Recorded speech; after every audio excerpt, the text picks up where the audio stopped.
Blackstone. Tonight he tells you the inside story of the ghost that trapped the killer. And right after tonight's story, Blackstone will explain tricks that you yourself can perform. He will reveal the guarded secrets of the world's greatest magician.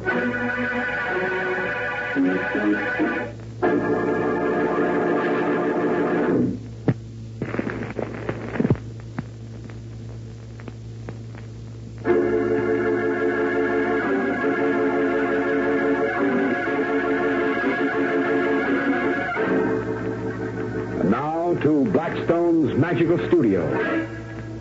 What a singular place it is. But wait a moment. I'd like you to meet Blackstone himself. Good evening. I see that you're admiring my new cabinet. Yes, that's right, Blackstone. I was just going to mention those unusual bottles on that shelf. That's interesting because the two go together. I'll tell you about them in a moment, but first let me introduce my leading lady, Miss Rhoda Brent. How do you do? Oh, good evening, Miss Brent. Do you disappear from that cabinet? Oh, no, that's a ghost cabinet. You mean there's a ghost in it? There will be.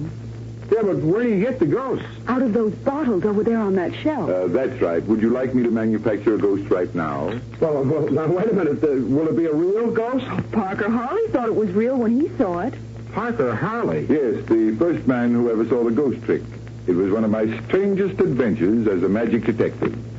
We were playing a town in New England, and I was in my dressing room after the final show when somebody knocked at the door. Who is it? The sheriff is here to see you, Mr. Blackstone. Oh, show him in, Rhoda.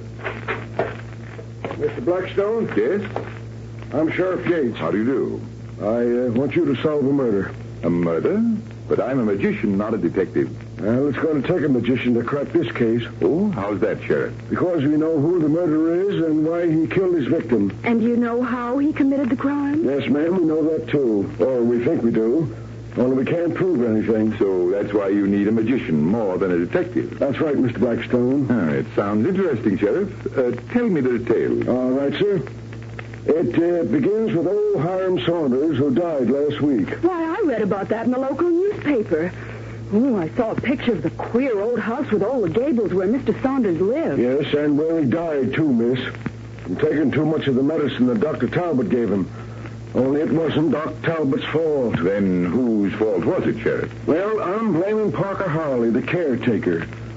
He could have given Mr. Saunders an overdose of that medicine as easy as you make people vanish, Mr. Blackstone. Oh, thanks for the compliment, Sheriff.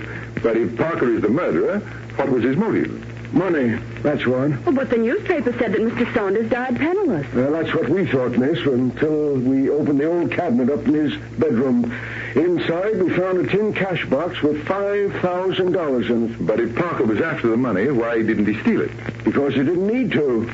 Turned out that the old gentleman left everything in his will to Parker Harley. Well, then all Parker has to do is to go to the house and find the money. That's right, miss. Perhaps he already has taken it. No, not yet, Mr. Blackstone.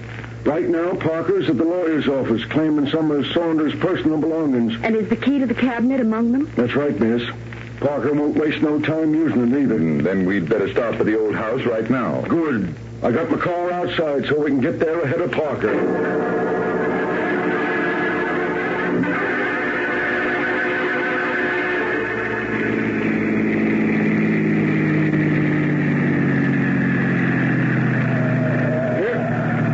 There's the house, folks.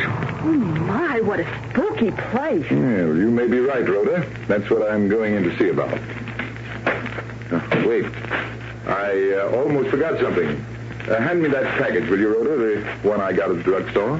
Here it is. Thanks. Now, you wait here with the sheriff. Oh, if I'm not back in 10 minutes, come in after. What did Mr. Blackstone say he was going to see about? Why, ghosts, I guess. He didn't say nothing about ghosts. Yes, in a way he did. When I said the place was spooky, he said that maybe I was right. Yeah, well, what would he be haunting the house with? Oh, Saunders' ghost, Sheriff. Oh. He was murdered, wasn't he? Yeah, sure he was. And if there are ghosts, they're usually those of murdered people, aren't they? Say, miss, that's right. And they often guard money, so I've heard. Well, Sheriff, there you are. Huh? Yeah, don't do that. What is it, miss? That light. Yeah. In the window of the room upstairs. That's Saunders' window. The room where he died.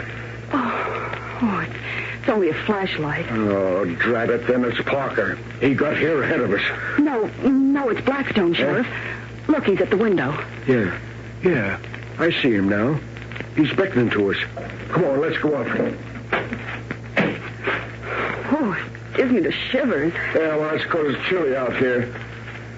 Come on in. It's warmer in the house.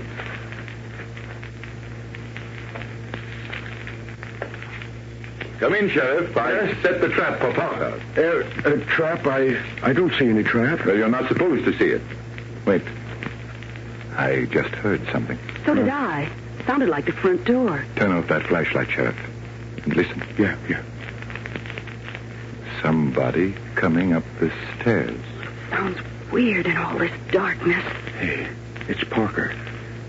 Now, look, we don't want him to find us. He won't find us. Move back here in the alcove, Sheriff. Yeah.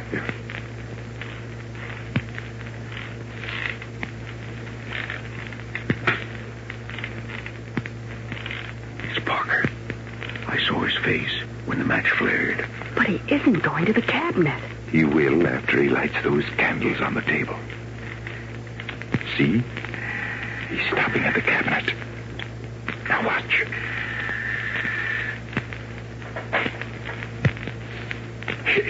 He's found the tin box.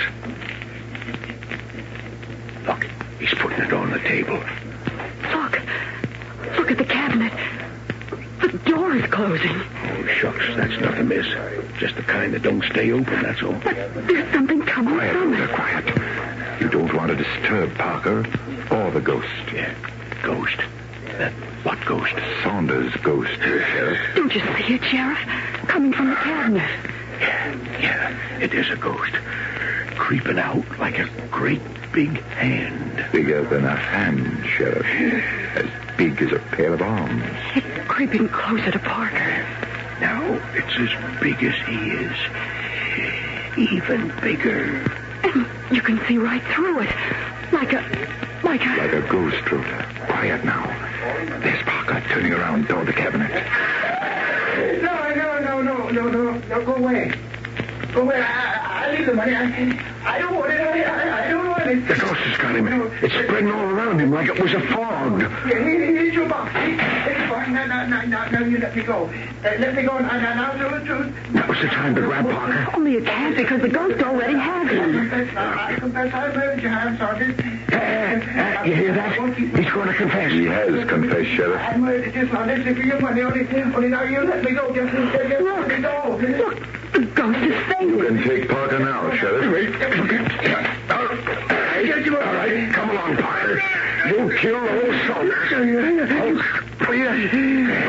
Yes, I killed him. I killed Saunders, and his ghost came back. You'd better stick to that confession, Parker, unless you want the ghost to follow you. I will, sir. I'll tell everything.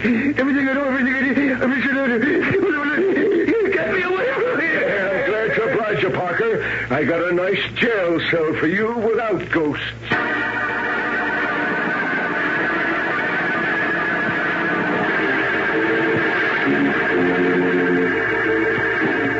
Well, so that was the first performance of your famous ghost act. Yes, it was. A simple chemical experiment plus the imagination of those who witnessed it. Then there aren't such things as real ghosts. They're only as real as people imagine them to be. I manufactured the ghost from 2 of those bottles on the shelf. They were what was in the package. 2 simple liquids that can be bought at any drugstore. Watch while I make the ghost. First, a few drops from this bottle. They went into an empty inkwell in Saunders' cabinet. And from this bottle, a few drops on a blotter that I tucked in the cabinet door. And forming smoke. More and more of it. It's creeping out just like... Just like a ghost, Rhoda, growing bigger and bigger. Like the fear that gripped Parker Harley when he turned round and saw it. Well, it's most amazing to think that a ghost could be produced so simply and so easily. Not at all. I'll show you something quite as wonderful that can be done anywhere. While we're trying it, our listening audience can try it too. First, I need a nickel. Well, there you are, Blackstone. And next, a drinking glass. I'll get one. Good. Now, a paper match. While I light it and blow it out, I want you to balance the nickel on the table. Balance the nickel. That's it. Well, it sounds pretty difficult, but... Oh, no. Oh, it's easy. There you are. It's standing. Now, bend the match a little and place it on the balanced nickel. Set it carefully. Ah, that's right. The bent match is resting on the balanced nickel. And what comes next? This does, the drinking glass. Thanks, Rhoda. Set it upside down over the nickel and the match carefully. Like this? Good. And now, do you think you could remove the match from the nickel without lifting the glass? Oh, gosh, if I could, it would be magic. Or ghost. Yes, it does look as though only a spook could manage it, but the trick's very easy. We need just one thing more. A magic wand? No, something much more simple. Something you have in your pocket right now. And I'll be back in a moment to tell you what it is.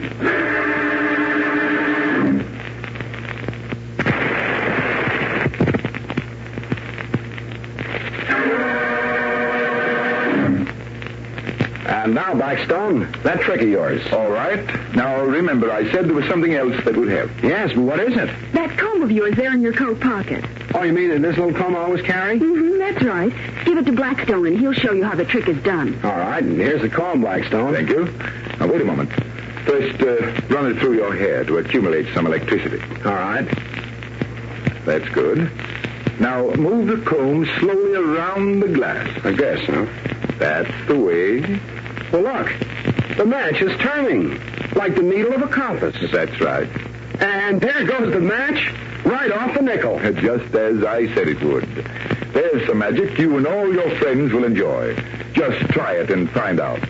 Until we meet again, this is Blackstone saying good magic and goodbye.